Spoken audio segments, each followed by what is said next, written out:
गजानन महाराज प्रकट दिनानिमित्त भक्तगणांतर्फे पालखी सोहळ्याचं आयोजन करण्यात आलेलं आहे। जळगाव शहरातील कांचन नगरात हा पालखी सोहळा आयोजित करण्यात आला होता। गजानन महाराजांचा जयघोष करत ही पालखी विविध मार्गांवरून मार्गस्थ झाली। गणगण गणात बोते गजानन महाराज की जय असा जयघोषही करण्यात आला। या भक्तगणांशी संवाद साधलाय आमचे प्रतिनिधी जुगल पाटील यांनी।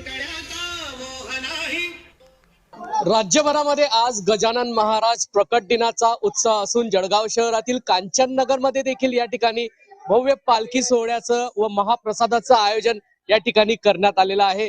या संदर्भातलीच बातचीत करण्यासाठी आमच्या सोबत नंदू महाजन आहेत भाविक, त्यांच्याकडून जाणून घेऊयात। दादा, काय सांगणार? जर विचार केला तर आज कांचन नगरामध्ये या ठिकाणी भव्य पालखी सोहळ्याचं आयोजन करण्यात आलं होतं, काय सांगाल?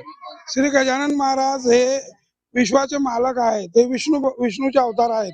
त्यांनी प्रथमच जेव्हा प्रकट झाले तेव्हा अन्नाचं महत्व मानवाला पटवून दिलं, कारण एक एक कणामध्ये एक एक कण जपणं म्हणजे मानवासाठी खरा धर्म आहे।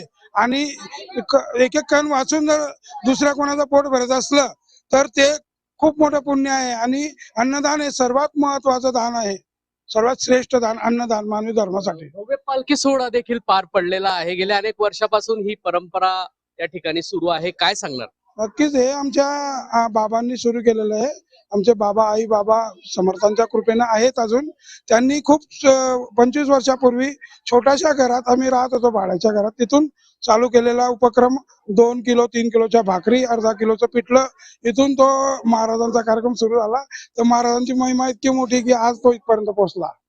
नक्कीच आज गजानन महाराज यांच्या प्रकट दिनानिमित्त विविध कार्यक्रमाचं आयोजन करण्यात आलेलं आहे। राज्यातील विविध मंदिरांमध्ये आज गर्दी आहे। त्याचप्रमाणे जळगाव शहरातील कांचन नगर परिसरामध्ये भव्य पालखी सोहळ्याचं आयोजन या ठिकाणी करण्यात आलं होतं आणि मोठ्या उत्साहाने गजानन महाराज यांचा प्रकट दिन हा साजरा करण्यात आला आहे। जुगल पाटील, जय महाराष्ट्र न्यूज, जळगाव।